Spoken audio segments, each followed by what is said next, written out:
И я совсем не люблю фотографироваться, и рассматривать свои фото тоже не люблю. Но старый мамин альбом – это совсем другое дело. Когда я снова и снова смотрю на эти одни и те же фотографии, я каждый раз нахожу в них что-то новое, что-то такое, что пряталось от меня до этих пор, но вот сейчас по какой-то причине решила мне показаться.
это дом дедушки и бабушки.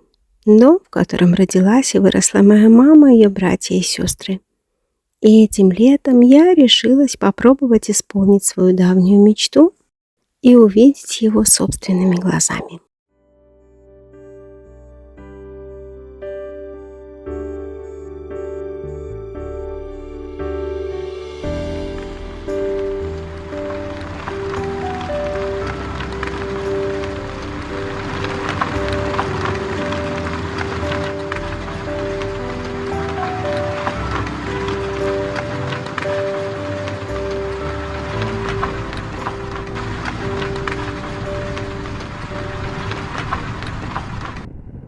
Я давно мечтала об этом, но боялась, что, приехав в эту деревню, не смогу найти его, ведь я не знаю точного адреса. Что, может, он уже будет развален или так перестроен, что будет совершенно невозможно опознать его по фото из маминого альбома. Я не слишком сентиментальный человек, но чем ближе мы подъезжали к нужному месту, тем сложнее мне было сдерживать слезы. Я никогда там не была, но мне казалось, что я возвращаюсь туда, где когда-то осталось мое сердце.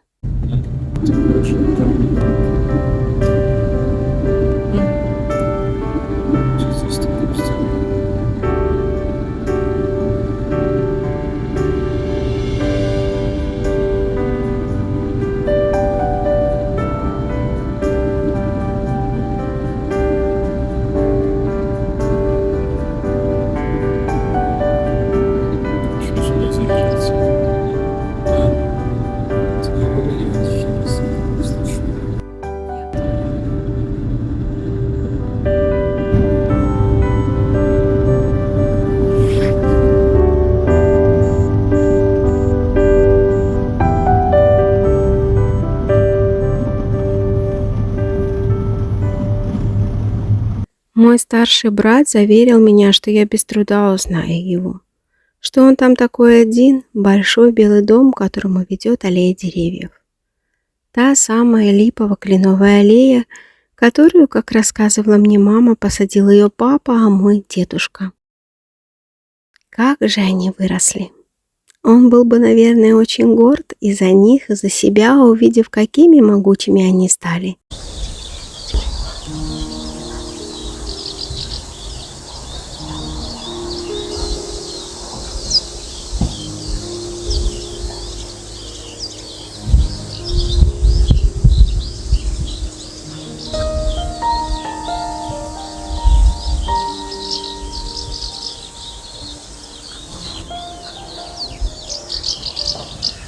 А вот и сам дом. Я впервые в жизни пожалела о своей интровертности, которая помешала мне постучаться в его двери и попросить у хозяев разрешения посидеть на его ступеньках, как когда-то на них сидела моя мама. Но мне удалось немного пообщаться с их милыми соседями, которые проезжали мимо и рассказали мне о том, что раньше здесь была большая деревня, от которой теперь осталось всего лишь несколько домов. И что после того, как наша семья покинула этот дом, в нем располагалась столовая. А теперь он принадлежит одной молодой семье с детками. И я очень благодарна им за то, что этот дом живой, за то, что его не снесли, как те многие дома, и за то, что я смогла его увидеть практически таким, как я все эти годы видела его на фото.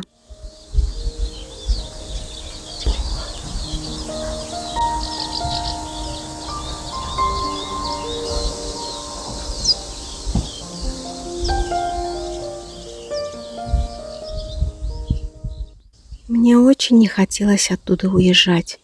Мне казалось, что я готова поселиться в каком-нибудь дупле одной из лип, посаженных когда-то дедушкой, и слушать их мерное шептание и шелест листьев. Когда-нибудь я снова вернусь сюда, чтобы просто обнять их и снова поразиться их величественностью.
Мы также заехали на кладбище, которое располагается недалеко от дома.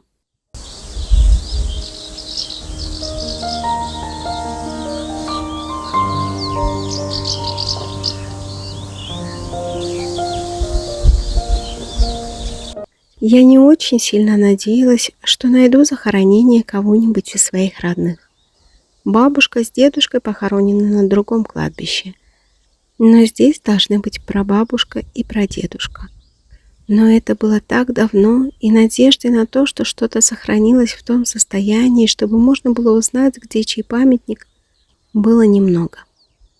На некоторых крестах и надгробиях того времени уже не было ни табличек, ни надписей.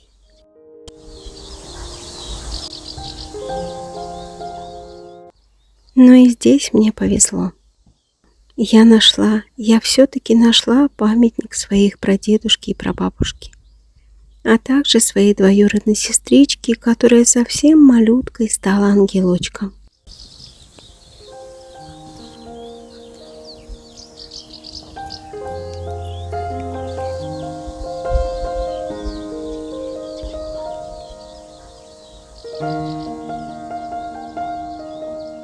А это то самое место, где похоронены дедушка с бабушкой.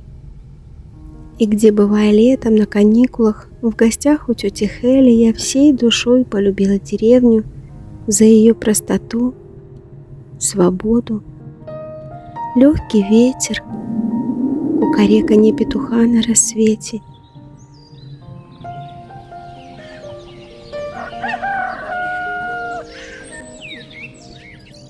И мерное тиканье часов в тишине деревенского дома.